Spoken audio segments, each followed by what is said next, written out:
The good news is that the vaccines we're using today are still very good at preventing severe disease, even from the new variants. Getting vaccinated, using a mask, we will bring the pandemic to an end much sooner.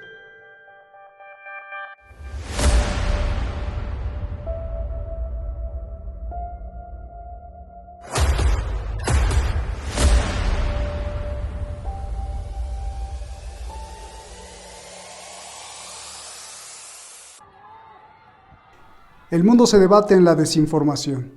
Ni siquiera las potencias, por lo menos es lo que ellos dicen públicamente, saben de dónde salió el bicho.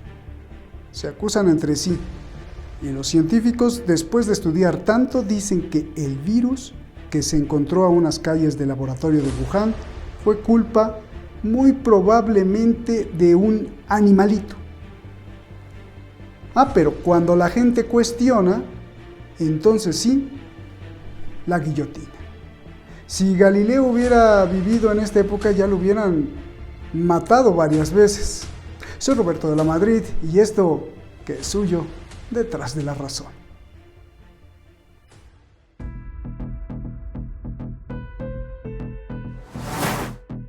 ...14 países acusan a China de ponerle el pie a los científicos que buscan de dónde salió el coronavirus. Estados Unidos, Reino Unido, Corea del Sur, Australia, Japón, Canadá, Dinamarca, Estonia. La Organización Mundial de la Salud publica el resultado de la investigación. Improbable que el virus se escapó de un laboratorio. Muy probable que el culpable haya sido un murciélago. El mismo director de la OMS acepta que China no fue transparente y obstaculizó la investigación.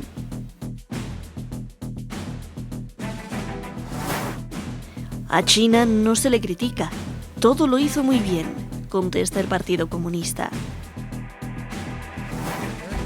Por otro lado, los que controlan la información mundial siguen con la Inquisición a quien cuestione.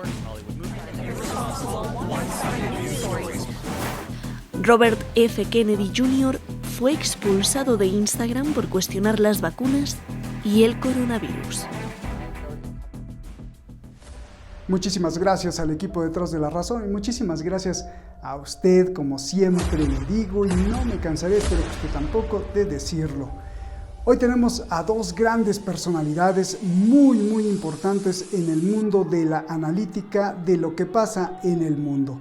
Está con nosotros Francisco Fernández Cruz Sequera, escritor, lo conoce usted muy bien, abogado y además de escritor, analiza profundamente lo que pasa desde Washington hasta todo el orbe. Y también tenemos, usted lo conoce también muy bien, al doctor Jesús López Almejo, investigador del Consejo Nacional de Ciencia y Tecnología de México y además famoso en YouTube por sus clases del profe de RI, de Relaciones Internacionales, con esa noble labor a nivel doctorado, clases gratis. Búsquelo como siempre también le digo. Un abrazo a los dos y comienzo contigo, Francisco. ¿Qué piensas al ver el informe de la Organización Mundial de la Salud? No escapó nada y probablemente fue un animalito. Bueno, lo primero es enviarte un abrazo y también expresar que, como decís en México, me da mucho gusto volver a coincidir con Jesús porque no es la primera vez y cuando he coincidido lo he pasado francamente bien y el programa pues ha sido muy rico, con lo cual me alegra estar aquí con él. Y también en esta nueva etapa pues agradecer a tu audiencia que siga Detrás de la Razón y que siga detrás de Roberto de la Madrid, que seguro tendrán la mejor información posible. Yo creo que esto es una forma de vestir pues un muñeco, un santo, un capítulo más dentro de la batalla geopolítica en el que el coronavirus ha definido un nuevo escenario, ha actuado como catalizador de todos los fenómenos que ya estaban en curso y probablemente haya anticipado el auge y la hegemonía a nivel internacional de esta nueva potencia naciente que es China. Todos sabemos que China es a día de hoy el país más poblado de la Tierra y es el país con un mayor comercio electrónico interior, y en este momento está desarrollando. Cuidado que yo con esto no quiero decir que sea la mejor de las opciones posibles de cara al futuro, solamente me limito a constatarla. Pero lo cierto es que China está, pues emulando y marcando y volviendo a poner el pie en todos los lugares donde lo puso Estados Unidos. En la Luna, en la cara oculta de la Luna, en Marte, y además con una diferencia esencial. Todo es chino, no hay nada que cuenten con otros países ni de otra manera. Y ha demostrado también la cuestión del coronavirus que la capacidad para un régimen como es este de mercado capitalista, ultracapitalista, combinado con la dictadura perfecta y la disciplina social de un régimen autoritario, en este caso el comunista, pues ha derivado en una eficacia que las democracias liberales occidentales están muy lejos de conseguir. Basta, por ejemplo, ver el desarrollo de la vacunación en China y el control de la pandemia en China y el que se tienen en Europa, en Estados Unidos o en Hispanoamérica. Por lo tanto, yo creo que ha sido un bichito, que no ha sido un bichito, que ha pasado, que ha habido un animal huésped, que fue un contagio directo, que no lo fue. Desde luego los chinos no van a dar muchas facilidades. Y prueba de ello es que cuando China dijo tenemos una pandemia en Europa, ya teníamos el virus corriendo sin saberlo. Gracias, Francisco. Jesús, a ver, al recibir el informe de la Organización Mundial de la Salud, ¿cuál es tu lectura? Creo que es muy importante también plantear lo siguiente, Jesús. Siempre es así, ya sabemos, Estados Unidos, que su política es depredadora, injerencista, se mete en todo, pero China jamás acepta un solo error. Al ver las cifras, por ejemplo, de China, pues podemos decir, es que las cifras de muertos por coronavirus en China, pues o dices, o te la crees y dices, China es el ejemplo del mundo y la perfección, o cómo interpretar todo esto, Jesús. ¿Qué tal, Roberto? Muchas gracias por invitarme nuevamente. Un gusto nuevamente compartir programas con mi contertulio, a quien le mando un abrazo hasta donde se encuentre. Y bueno, Roberto, pues a ti ni qué decir. Gracias. Y bueno, procedo a contestar lo que preguntas. Mira, Roberto, yo lo quiero plantear en términos de la teoría de juegos. Precisamente dentro de la teoría de juegos existe lo que se conoce también como el equilibrio de Nash. Ya lo había comentado anteriormente, pero creo que es súper pertinente este planteamiento en el contexto de la pregunta que me haces. Por un lado, sabemos la injerencia de la mancomunidad anglo-británica estadounidense sionista, que intentan matar moralmente a los que consideran adversarios. Y ahorita voy a decir a qué me refiero con matar moralmente o legítimamente, o matar la legitimidad de los que consideran adversarios. Esto sí lo sabemos, pero me llama mucho la atención lo que me preguntas de que pareciera que China no reconoce errores y que todo es perfecto y que a quién le creemos. Bueno, en un punto de vista más geopolítico, partiendo desde la acción racional que propone la teoría de juego, el equilibrio de Nash sugiere que hay dos jugadores grandes, gigantescos, que asumen que cada jugador conoce y adopta su mejor estrategia a sabiendas de que el jugador rival, adversario, también responderá con su mejor estrategia. Todos conocen las estrategias de los otros y nadie está dispuesto a ceder porque justamente se están preparando para presentar su mejor estrategia anticipando la respuesta con la mejor estrategia del otro. ¿Cuál es la mejor estrategia de Estados Unidos históricamente en el siglo XX? Primero, amedrentar moralmente al adversario. Segundo, hacer una campaña publicitaria mundial junto con sus aliados, en este caso Reino Unido, que siempre lo respalda y que por eso se habla de una relación incestuosa con la madre patria de Estados Unidos, el aliadito en el Medio Oriente, Israel, que se suma también a esta condena, países como Noruega, Estonia, Letonia, Lituania, en Europa, que también juegan sus cartas al mejor postor. Y bueno, ni qué decir de Nueva Zelanda y de Australia. Australia ha sido el coco de China y ha estado de alguna manera provocando a China de muchas maneras con un ferviente racismo antichino ahí mismo en Australia, y esto nos permite entender que está activada la segunda fase, que es echarle montón a un país como China. China, ¿cómo debería responder, Roberto? Diciendo, sí, los británicos que tienen un desastre con coronavirus y también con la vacuna AstraZeneca tienen razón. Sí, Estados Unidos, que tiene casi 550,000 muertos y que han sido totalmente irresponsables, y las las fotografías y los videos de las playas de la Florida no nos dejarán mentir, pues pareciera que nunca pasó la pandemia por allí, a pesar de la gran cantidad de muertos, tanto en Florida como de contagios, o si le tendremos que hacer caso a un país como Israel, que se ha comportado como un verdadero acaparador de vacunas y que ha dejado a los palestinos completamente desprotegidos y que ha arreciado además la colonización en este contexto de la pandemia. Pues por supuesto que no. China tendría que hacer lo que está haciendo, que es dejamos entrar a la Organización Mundial de la Salud, pero también, Roberto, recuerda que en términos del equilibrio de Nash, como cada quien presenta sus mejores estrategias para debilitar al otro, también es importante reconocer que muchas veces Estados Unidos e Israel y la Gran Bretaña han utilizado a los funcionarios de las organizaciones internacionales como espías. Y el espionaje juega un papel determinante, incluso también en términos de ciberseguridad. Me parece que lo que China está haciendo, sin pretender decir que China es buena o mala, porque no me gusta, te consta, no me gusta hacer análisis maniqueos, pero me parece que es importante considerarlo. El espionaje, y entonces China abre estratégicamente ciertos sectores, pero no todos, también por una razón de seguridad nacional, pero también recordando que las principales estrategias de esta tríada anglosajona estadounidense sionista empieza por mermar la legitimidad del adversario para después justificar una posible intervención o un escalamiento de sanciones en otros planos. Me encanta tu explicación.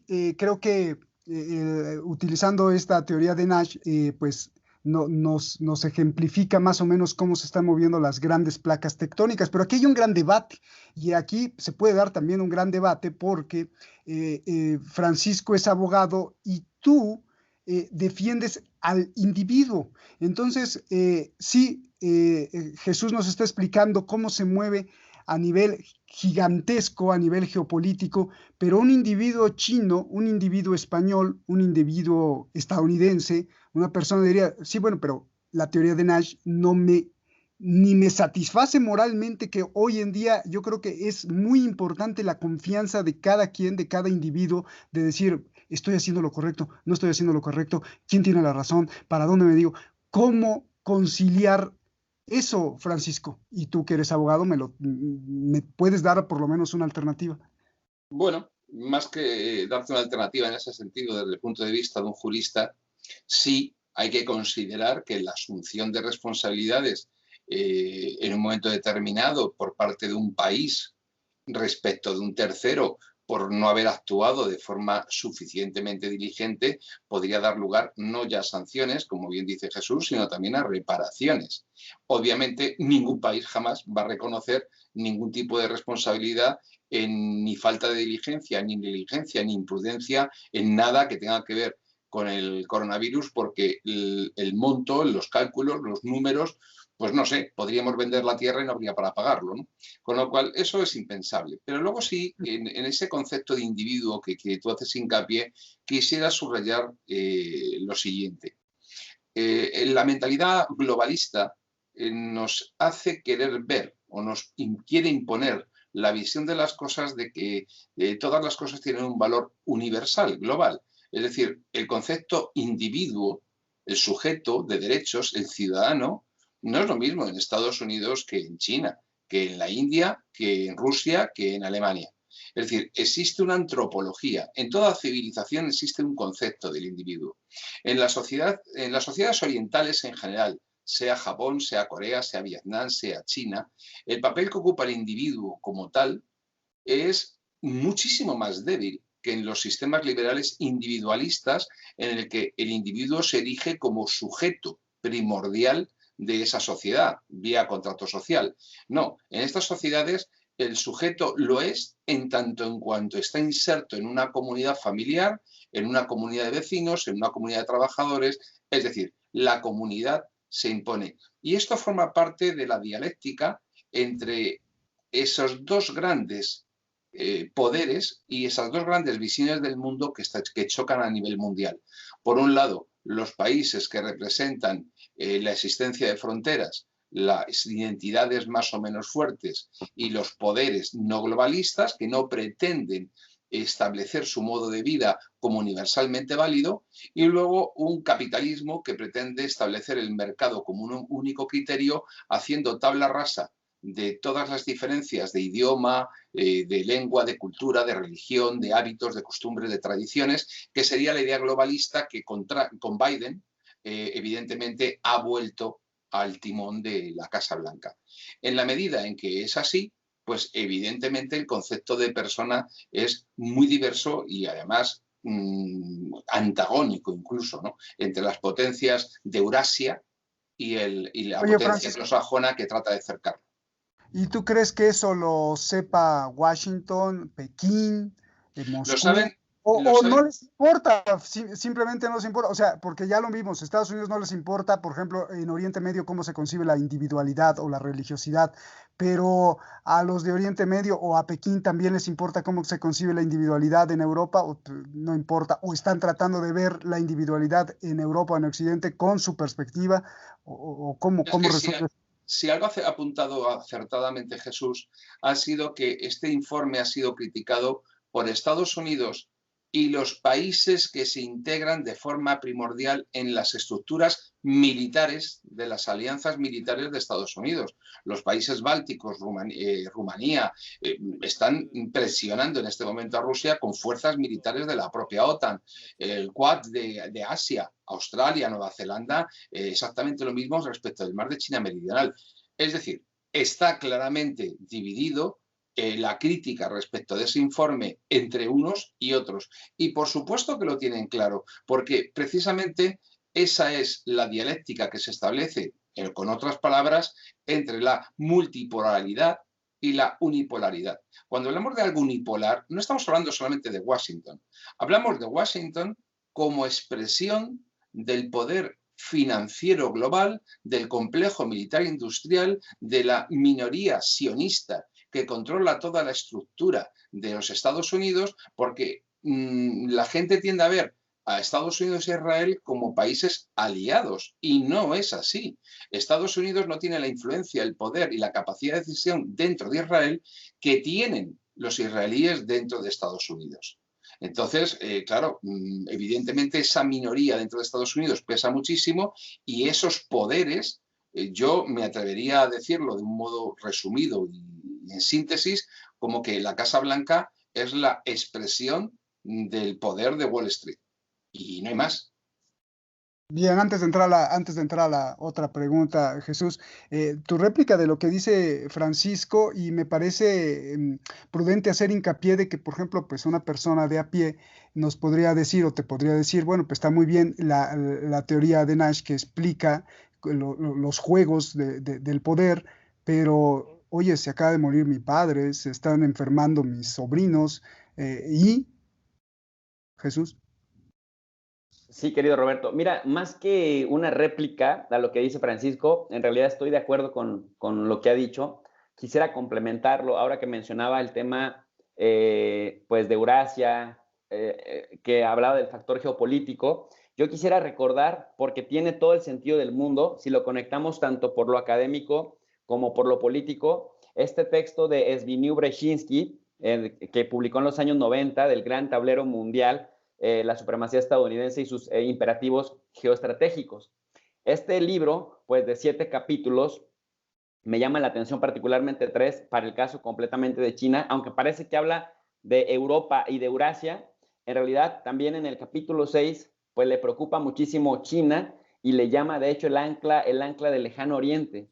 A Brzezinski, ¿qué es lo que le preocupa? Un desequilibrio marítimo entre China y Japón, y además recomienda que Estados Unidos se acerque a China continental por 2 razones. Uno, para tratar de cooperar, para que esta cooperación sea un elemento o sea, para cooptarlo, pero por otro lado, para tenerlo cerca y estudiado, porque sabe que China está creciendo, en esta época, en los años 90, llevaba unos 20 años creciendo como una locomotora económica, pero también Brzezinski reconoce que China es un poder nuclear y que tiene fuerzas armadas gigantescas que pudieran potencialmente ser una amenaza para Estados Unidos en el mediano plazo.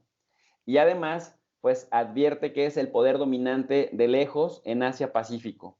Le otorga un calificativo, sin embargo, de potencia regional, porque en aquellos años, en los años 90, pues prácticamente China tenía una población rural y una población empobrecida, pues muy grande. Ahora, bueno, 21 años, 31 años después de la publicación de este texto, pues ya vimos que Xi Jinping incluso declaró el fin de la pobreza extrema en China, que tiene más fuerzas armadas en hombres y mujeres que Estados Unidos, y que ahí va China creciendo con la mayor cantidad de buques, aviones, portaaviones, etcétera, etcétera. Pero acá me llama mucho la atención también lo que dice Brzezinski como consejero de Seguridad Nacional de un demócrata, en este caso Jimmy Carter, y que después recordemos que Brzezinski también fue muy cercano a Obama, y si fue cercano a Obama, es cercano también a Joe Biden. ¿Y qué decía? Que habría que tener cuidado con el tablero euroasiático, porque en Eurasia tenían un aliado estratégico que siempre les iba a decir que sí, iba a fungir como el puente entre Estados Unidos y Europa, que es la Gran Bretaña, era el estado pivote central, y que además tenía que identificar a los aliados prooccidentales, porque los aliados prooccidentales en Europa y en Eurasia iban a legitimar las decisiones de Estados Unidos y su liderazgo. Pero también, querido Roberto, en el capítulo 3 habla de una cabeza de puente democrática, en la cual presentaba a Europa como un aliado natural de Estados Unidos, debido a que compartían los mismos valores, a que participaban en las mismas adherencias religiosas, judeocristiana, y también practicaba, decían ellos, la misma política democrática. Por lo tanto, Estados Unidos recurriría a los aliados prooccidentales en Europa, principalmente el Reino Unido, para ir cercando a dos rivales muy importantes a los que identificaba como potenciales riesgos para el dominio y la disputa por Eurasia. Rusia y China, aunque China le tenía ciertamente cierto distanciamiento. Pero ¿por qué traigo a colación a Brzezinski y el gran tablero mundial si estamos hablando de China y el reporte de vacunas?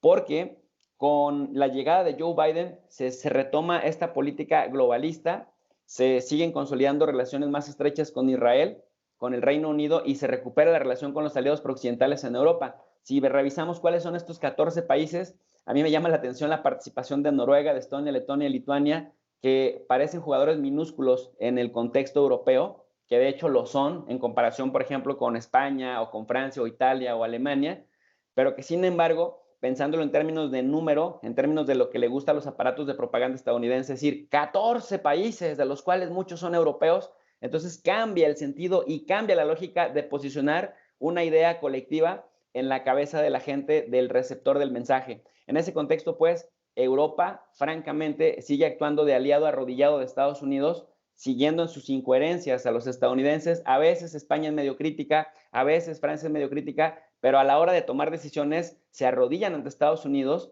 y aunque tienen cierta rivalidad con la Gran Bretaña, pues finalmente le secundan el apoyo a Estados Unidos. Y bueno, si a esto le sumamos Israel, por supuesto que hacen la cargada no solamente contra China, sino contra el rival o contra el adversario al que quieran desestabilizar. El caso de China es que China tiene capacidad de respuesta, y también China ya empieza a contraatacar. Y aunque parece que me voy por la tangente, esta alianza con Irán, por ejemplo, es una respuesta en ese sentido, de insubordinación, pero también de un contraataque estratégico en materia geopolítica, Roberto. Yo, si me permites, quisiera, Roberto, apuntar algo a lo que ha dicho Jesús, muy brevemente. Y es que efectivamente ha traído muy bien a Brzezinski al debate. Pero yo ahora apuntaría también un libro más, que es el de Graham Allison, La trampa de Tucídides. ¿Podrán escapar a la trampa de Tucídides, a esos 16 casos que Graham Allison refleja, que han terminado en 12 ocasiones en un conflicto bélico? ¿Podrán escapar China y Estados Unidos a ese enfrentamiento?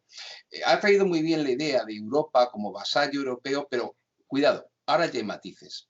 Para empezar, los países que han apoyado a Estados Unidos, como bien ha dicho Jesús, son nórdicos o bálticos. Ningún país central o mediterráneo. En segundo lugar, Italia aceptó, tras la visita de Xi Jinping, integrarse en la ruta de la seda. No se sabe, porque no es algo que se divulgue ni que se comente todos los días, pero los principales puertos europeos, el Pireo en Grecia, Valencia, Bilbao, aunque son nominalmente españoles, están administrados y gerenciados por empresas chinas. Y por lo tanto la ruptura hasta cierto punto es importante dentro de Europa en la correlación con Estados Unidos. Ahora Estados Unidos quiere forzar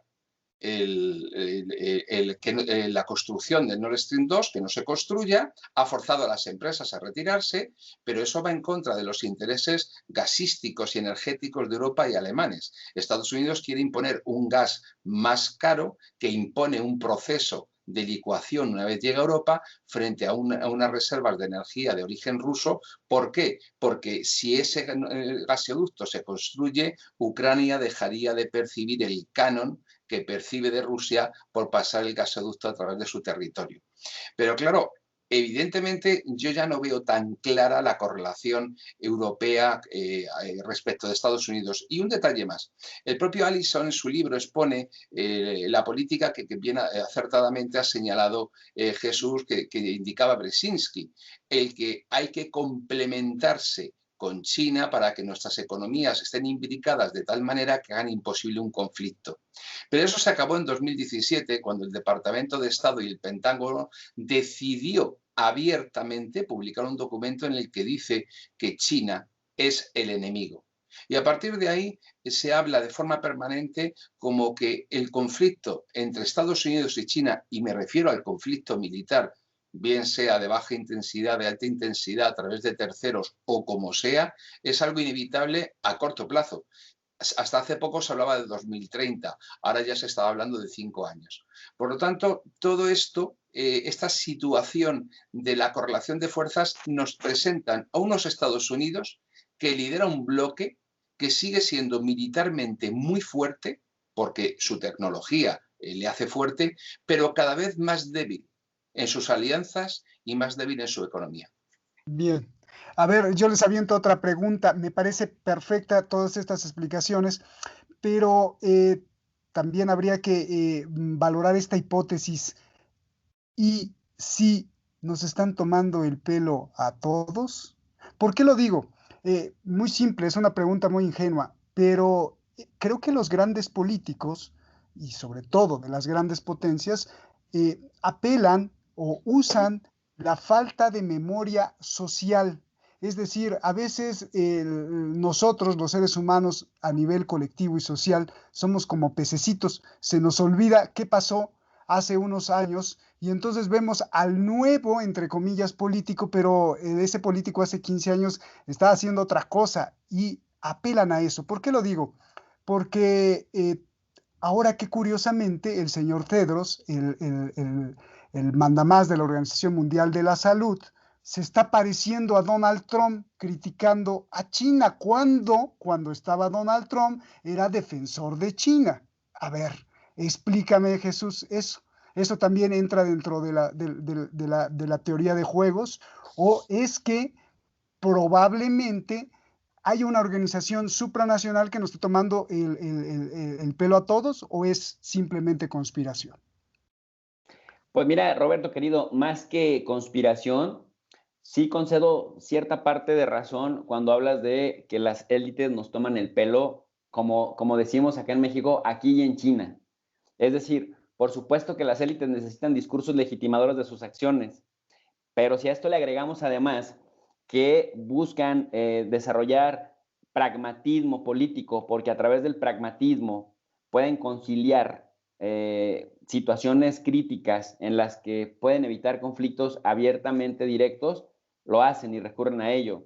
Es decir, a la hora de la verdad hay más pragmatismo que ideología, ¿no? Generalmente las ideologías se utilizan como instrumentos de legitimación de acciones. Y eso es lo que hace Estados Unidos cuando siempre se autonombra o autodenomina democrático, moderno, occidental y promotor de la lucha por la paz y la seguridad internacionales, aunque sea todo lo contrario. Y claro que apelan a la desmemoria de la gente y claro que apelan a la idiotización de la gente de manera colectiva, porque finalmente lo que les interesa a las élites es posicionar ideas dominantes a través de las cuales nos digan a los individuos de a pie qué es lo que vale y qué es lo que no vale, qué es lo que se puede y qué es lo que no se puede para el pueblo. En el caso de China, que tiene una lógica distinta, una lógica más totalitaria, pero que es con la que saben convivir porque lo han hecho durante siglos, también, por supuesto, que se da el tema del discurso, del posicionamiento de ideas dominantes para legitimar acciones. Sin embargo, aquí la pregunta sería, ¿hasta dónde esto nos ha salvado de que se libren guerras entre frentes netamente ideologizados sin capacidad de pragmatismo?